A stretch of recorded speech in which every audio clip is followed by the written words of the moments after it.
welcome to Let's Talk Diz, a show that gives you everything you need to know to help make your Disney vacation as magical as can be in just about 20 minutes. I'm your host, Jeff Coviello. With me each week is Disney Master Sandy from Easy Diz by Instant Impressions Travel Services. Sandy, how you doing tonight? I'm feeling festive.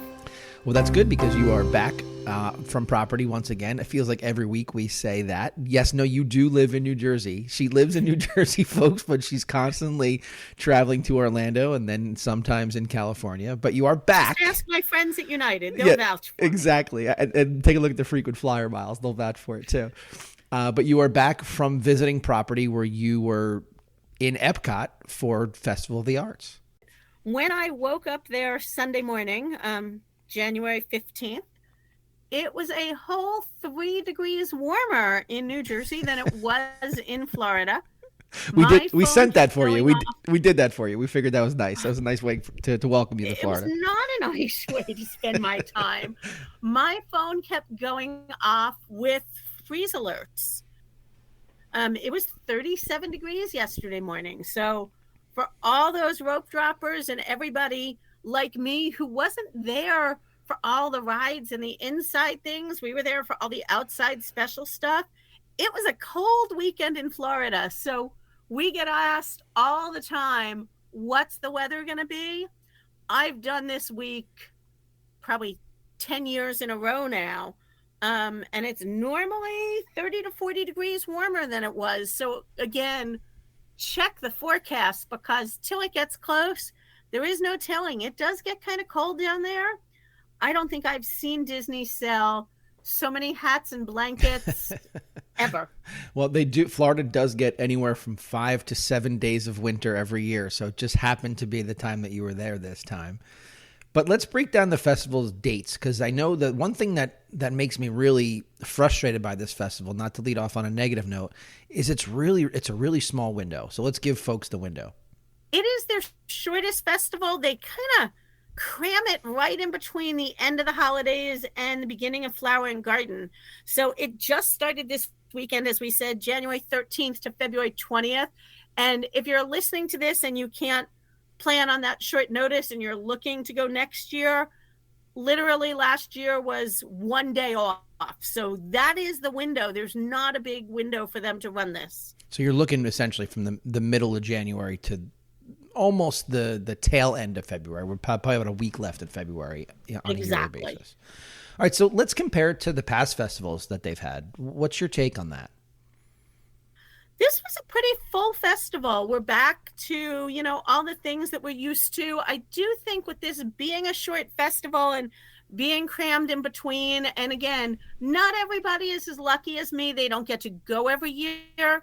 I think we're starting to see that, there's 90 to 95% is the same. And then there's just that small rotation of items. They are still missing the classes. I'm not sure if they're ever going to bring them back for this festival. I think the classes are very different for this festival than, let's say, Food and Wine, because on Food and Wine, everything's about food and wine. Right. I remember when I did one of the classes here a couple of years ago, my choices all in one weekend could have worked for so many people and so few people all at the same time. I did flower arranging, there was macrame, there was drawing. There's such a large number of things that fall under Festival of the Arts. It's culinary arts, performing arts, and visual arts. So a lot of different things fall into it. But I do hope they bring back those classes. Those were always a highlight for me. Let's walk us through the festival, because it is a very vibrant festival in every sense of that word. You talked about the 3 areas, culinary, performing, and visual arts. So walk us through the festival experience that you had. And literally walking you through, I'm going to talk about first, one of the other things that you bring up often, Jeff, is all of the changes going on in Epcot. Yep. So even though many of the things were the same, some things were in different locations as we're still waiting for them to finish up everything that's going on in Epcot. I will also digress and say, if you want to peek inside of those walls, you need to ride the monorail from the Magic Kingdom into Epcot. Sit on the driver's right-hand side of the monorail, and you will get a great look into all the progress that they're making on Moana. Definitely. Definitely. So this time, with very little exception, there was one food booth and maybe 3 art booths in the front of the park, as we call it, Future World. Yeah, we do have to wonder what to call it right now. So yes, the front of the park is the appropriate way to refer to it. Front and back for me. Once you cross that bridge, they did right before that bridge over by the new gift shop is where they have the painting this year. Okay. And again, I talk about some of the free things to do at the festival. As somebody who goes often, one of my favorite things to do, sad to admit, is to kind of eavesdrop on the conversations going on around me as I'm walking through the park. And I was watching this mural painting, and it's little squares, paint by number. Anybody can get a little pot of paint with a number and a paintbrush, and you go and you do a bunch of squares as part of the mural. And I'm taking pictures. There's 4 different murals. The one that was up this weekend was Figment, and I'm watching and kind of seeing people's reaction. And this man walks by me and says to his wife, "If this isn't Disney genius, I don't know what is." There are literally 50 people standing in line to paint Disney's company logo for them. We couldn't get better free labor anywhere but Disney. But I think it's awesome to be part of that big mural. Again, it takes about 3 days for them to complete it. So you can get photos at all different stages. You can paint as many squares as you want. You will have to get back in line every 10 squares or so.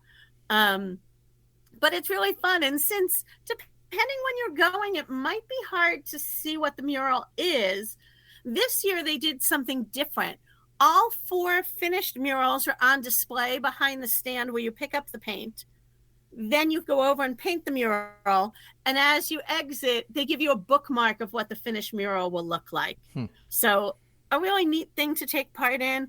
One of the other things that I love, and I just look at the talent on these people, is the chalk walk that they do. And that is on the bridge connecting, we'll still keep calling it Future World, over to World Showcase. I was talking to one of the artists there Saturday morning. He had probably the biggest picture I have ever seen them do. It was Raya, and it was a super complicated design. He had started at 10 in the morning on Saturday. He was still working on it when I went past him a little after 5. And then I saw him back there for hours on Sunday. But beautiful, intricate work. And I am glad that it was just cold, not raining, because I hate to see all of their work washed away. But one of the great things, there's Disney prints, there's knockoffs of famous prints, there's naturescapes, all incredibly talented people. And part of the idea behind this festival is really to inspire people to take part in the arts. So just on the other side of that is the kids' chalk art. After they go see the pictures, they can go be their own artist and get a little piece of Epcot drawing for themselves. Now, I will say, not that the rest of the year for Epcot or for Walt Disney World in general is lacking for photo evidence for a reason to go, but this festival, really more than anything else, everything you just described, the amount of imagery that's all over the internet, all over social media, it just calls to you. It's beautiful. It's fun. It just looks like quintessential Disney in a really cool, fun way. The art just explodes off of the computer screen or off your phone or tablet. It's really, really cool to look at. It's so inspiring. I will say I've kind of been eyeing up some flights. I think I might make a second trip back. I'll tell you about 2 of my favorite things that occur that I'm hoping to go back and see again. I'd be lying to you if I didn't tell you I wasn't checking flights. I'm in the same boat. Anything else that was, I guess, these are kind of the free options, right? Which is we are saying that more and more. We don't say it often, but we are saying it more and more. These are not things that anybody pays for to experience there. They do not. And again, it's about the art. So 3 times every night, there are free Disney on Broadway concerts. That's one of the reasons that I'm looking to go back. I went 2 nights in a row, and they have pairs of Broadway stars that sing, and they alternate. So going 2 nights in a row I got to see two separate sets of people. But I will be honest, one of my Broadway loves is Michael James Scott. He originated the role of Genie in Aladdin, and he will be singing Free on Stage in February. So I might make it back to see him. The other thing that I love, there's that stage just across from America, not the same side of America, but all the way across the lagoon. And they use that for different visual performing arts all day. There is an incredibly talented electric violin player that appears 3 times during the day.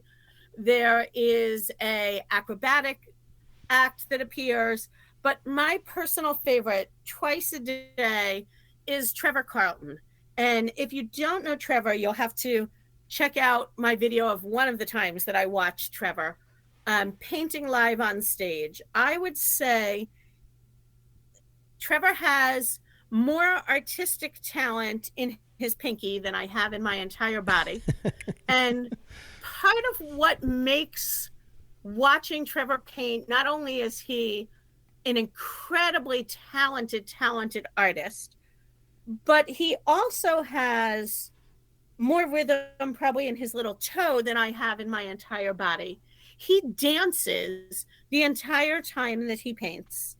And in 15 minutes, he produces this huge masterpiece while dancing and stopping to talk to the crowd. And if you don't recognize his name, you may know his art as the one that's got some splatter effect at the end. So after he's painted this perfect thing, he dips his hands in the paint and he literally splotches it and throws it towards the canvas to give that little splatter effect. He is such an incredible thing to watch. You would stand there for hours and be mesmerized if they had him on stage more than twice a day. And it is free to see him, but you can actually purchase the painting that he is doing on stage. I will tell you, if you want it, it usually sells somewhere between 3 to 6 minutes into his painting, so before it's finished. And as a live on stage performance piece, it goes for $19.50 this year. Well, you're talking about wanting to go back because of the Disney on Broadway performances. I'll give you one hint. If you could just dig deep into your imagination as to why I, as a child of the early 80s, really feels the need to go to this festival this year. Well, see, I thought it was going to be for the new Dole Whip food item. No, well, that's a part of it. But, just dig in. Use your imagination here. Are you headed there for the Figment popcorn bucket? Well, Figment, yes. Popcorn bucket, no. The display that they have out there that I've seen all over social media, Figment's a huge part of this festival. And every bit of his likeness is just, for lack of a better term, pardon the pun, splattered all over it like a Jackson Pollock painting. Figment is everywhere in this festival. He is. And honestly, he was one of the food items that I tried this year that was new and came with a souvenir cup. So Figment will now live in my house forever. Nice. Any other Figment opportunities that you saw? Because it looked to me like they had some stuff that was on display from the original Journey into Imagination.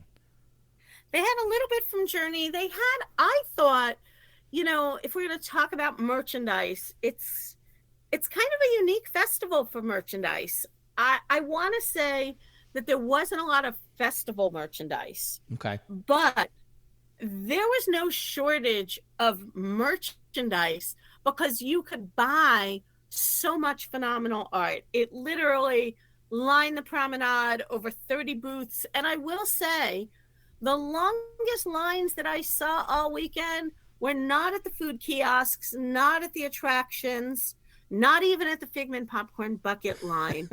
They were to meet the artist, get a photo with the artist, get your artwork signed by the artist.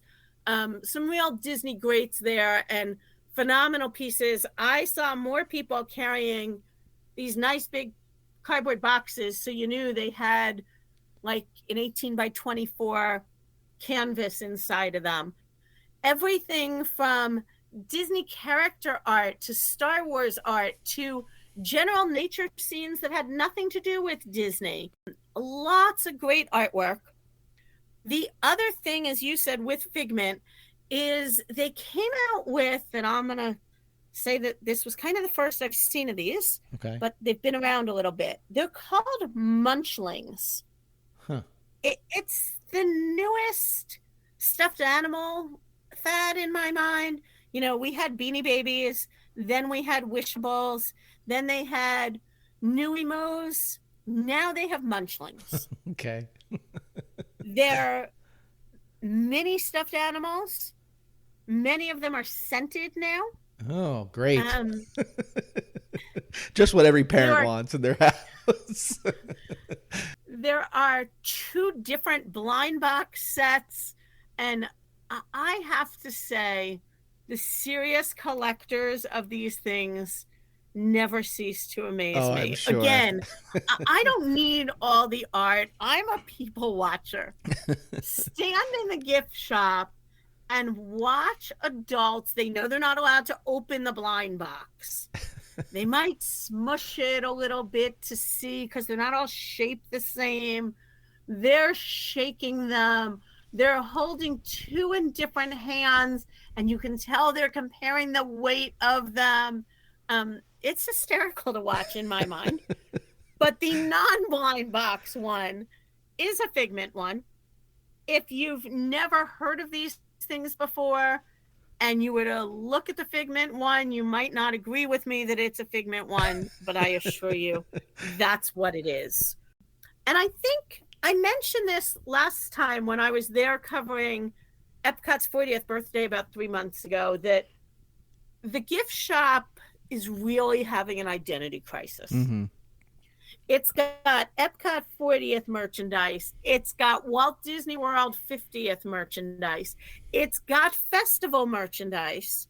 And then I think we finally have gotten all of these slow boats offloaded from, the backlog that we had during COVID, because the 4th thematic section of the gift shop now is the Disney 100th birthday celebration merchandise, which had me thoroughly baffled, since it doesn't kick off for another 2 weeks in California, and it doesn't kick off in Walt Disney World for about 75, 80 days. I'm not sure why the merchandise was there, except they had lots of sweatshirts. And as I said, Oh, that could it be was it. cold, That could be it. and I saw those sweatshirts and Spirit jerseys on so many people. So lots of merchandise. They had special Magic Band Plus that were themed with Figment Of for the course. festival. Of course. Figment Spirit jersey, Figment pin. So if you wanted true Disney merchandise versus art, it was there. If you wanted art, it was there. And again, you can buy everything there, from a $20 or $25 reprint litho to, let me tell you, when I get my new house, it's going to have to be like right around festival season. Sure. Yeah. Because I have picked out 2 wall hangings that I would like. The gentleman promised me a deal. If I got 2, he would bring the price down from the $8,400 that I looked at for these metal sculpted Mickey and Minnie that were just amazing. And then there's a glass table that I looked at with Beauty and the Beast figures kind of holding up the glass of the table. So you can get some really inexpensive pieces of Disney, and you can go all out and get some high-end, well-priced pieces. Well, I'm sure your new home in Golden Oak will take that artwork and it'll look right in place there when you move in. It will in the year, 2099, probably. All right. We are coming to the final part of our show, the final bit of the arts, which is the culinary arts that, of course, we saved for last. But talk to us a little bit about the food offerings. They do such a phenomenal job. Those food kiosks are big. And this year there were 51 food options. Yikes. Lots of drink options. And one of the things I noticed this year with the drinks, there was beers and there was wines, but they did a lot more specialty cocktail. Okay. And it was an option of specialty cocktail or specialty mocktail, which I thought was great. Yeah, that is great. Mocktail wise, I took one for the team in the 40-degree weather, and I had the hot chocolate flight mocktail version, white chocolate, milk chocolate, and dark sipping chocolate. Very hot, so it was nice to warm up, but a chocolate lover's delight. I also, as I said, tried the new Figment drink. So it came in a reusable plastic glass that was, or I should say, reusable plastic, not a glass. It was adorable. The front of it, when I went to take my photos, is the front of Figment. And his body is kind of colored in by this grape purpley smoothie that I was drinking. Okay. And when I set it down, I noticed that the back had his tail. So it was just adorable. Very cool. It definitely was something that I kind of had that thought, do I or don't I do this? Is this the drink of the 7-year-old? The drink is topped with freeze-dried Skittles. For any of you wondering, it kind of tasted like popcorn, the freeze-dried Skittles. They were really good. Sure. I enjoyed those. I did try this time to really only stick with things that were new. Sure. So I believe that I am Italian born, even though I'm really not, but my food tastes are always Italian. Uh-huh. And I did a fried cheese that they had that was adorable. It was a kind of a flat round cheese pancake, and it sat in the middle of an artist's palette, a plastic palette. Uh-huh. And in the palette was all different dipping sauces, 4 different kinds of sauces. So that was a lot of fun. Cool. I also tried to go for something a little healthy there. I had fruit pizza, which was a watermelon slice. And then instead of pieces of pepperoni like you would find on pizza, it was little round pieces of cantaloupe with a berry balsamic glaze. That was really good. I do think this year I saw plenty of things like freeze-dried Skittles and cakes and chocolates. Right. I did see a lot more semi-healthy options, we'll call them. Sure. And a lot more effort on gluten-free and other dietary needs. Disney is known for doing a phenomenal job with dietary needs, but typically not at these kiosks because the stuff is mass-produced in a kitchen elsewhere and just finished in the kiosk. So I think this year to see a whole bunch of gluten-free and dairy-free items on the menus was a great new thing as well. Very cool. Any last thoughts on any of our food options? You know, they did have the Figment popcorn bucket. For those of you that were disappointed you didn't get it last year. They found more. Amazing. They found more. They found more. I think they kind of learned a little bit of a lesson last year. You can get it on mobile order. It was inside, extremely organized pickup line, and plenty of Figment popcorn buckets to go around right now. So you are set. Again, the piece that I will leave you with is the food lines can be a little bit on the longer side at the kiosks. I highly suggest weekdays and as early in the day as you're willing to try the food and the beverages, because that is when you will find your shorter lines. Well, Sandy, I thank you for taking the time to go down there because it is such a really cool experience. Any last words for the audience as we call it quits this evening? Again, you and I, Jeff, are both huge supporters of the arts. And while this festival may be brief, it offers so much. I highly encourage everyone to go and take your kids. Let them really see all the opportunity that's out there for them. Thanks again and have a great week. You too. And that's a wrap this week on Let's Talk Diz. If anyone you know could benefit from this or any show, please share on your Facebook and Instagram or for other Disney fans to enjoy. And don't forget to reach out to the folks at Easy Diz by Instant Impressions Travel Services for any Disney destination planning. Make it a great week. And as always, keep making memories.